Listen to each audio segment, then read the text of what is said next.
holding people accountable. A friend of mine, Jonathan Davies, in his company, he has taught his employees that if they bring him a problem, he's going to give it back to them. And in fact, in his company, they call problems monkeys. And he calls problems monkeys because he says problems in a company are like monkeys in a forest. If you release monkeys into a forest, they're going to just go up the trees till they reach the highest point they can reach. If you release problems into a team, into a company, those problems are going to climb up to the highest point that they can.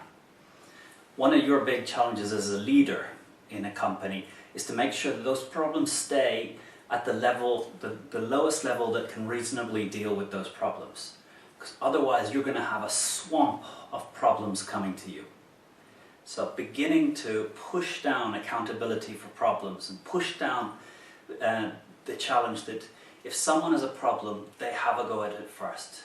If someone has a problem, it's their problem. So if someone comes to you and says, I've got a problem, will you help me review the email I'm about to write to the client? You look at them and you say, that's your problem, that's your monkey. So creating this accountability culture in a team, one of the important questions that you need to learn to repeat often, until people are almost laughing about it behind your back, is what do you need in order to get it done? Each time someone in your team comes to you with a problem, you're going to have an urge to help them solve it. But if you solve it, you're teaching them to come to you every time they need a small help, every time they get a little bit stuck. If you can get into the habit of pushing it back, and what do you need in order to get it done? You're going to foster accountable behavior by the people in your team. And over time, they're going to start solving these problems without coming to you, because they're going to realize the first thing they're going to hear is, what do you need in order to get it done? And they're going to ask that question to themselves, and they're going to answer it. And often that answer will give them what they need to do to solve the problem. There's a couple of things that are real dangers to accountability. And I think 3 of them that you need to watch out for very early on as you're taking control in the transition would be planning in place of action, allowing justification, and busyness being more important than results. Planning in place of action. Early on, you don't know enough to put too many plans into place.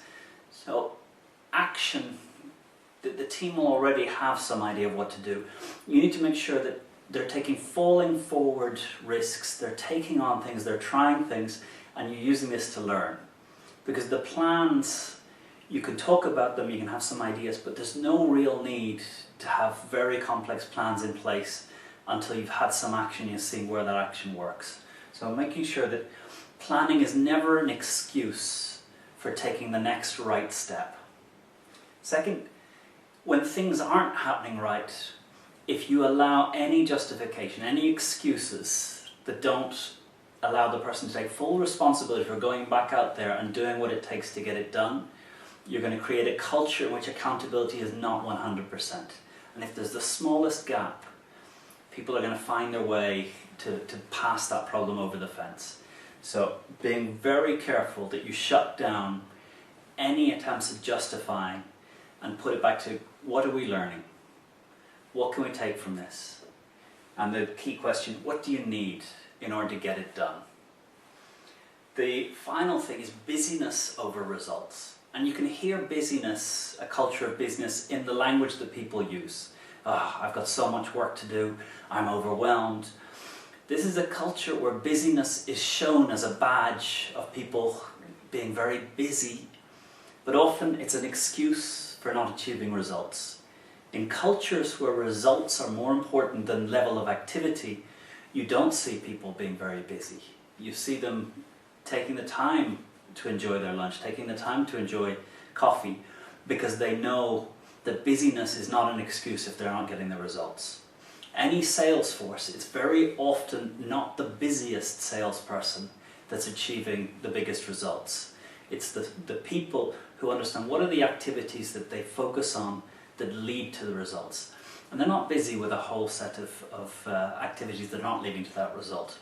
So things to shut down are planning as an excuse of taking action, justifying lists of excuses as to why people have taken action instead of what they need in order to take the next step, and people talking about how busy they are and showing off the level of busyness, the hours they're working, instead of pointing to what they're achieving with their work. So this is how you start to establish a culture of accountability in your team. If you don't get a culture of accountability in your team, you're going to be swamped with all of the little problems that should be being solved at the lower level.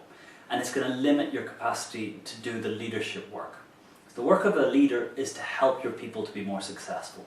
But if you're swamped in doing their work, in solving their problems, you've got no spare capacity to do the things that will really make a difference in a leadership role. So really creating a culture of accountability is vital. And this is the important question. Just keep giving it back to people as they come to you with problems. What do you need in order to get it done? Repeat it until people are laughing at it behind your back, because then they're going to start to ask it to themselves.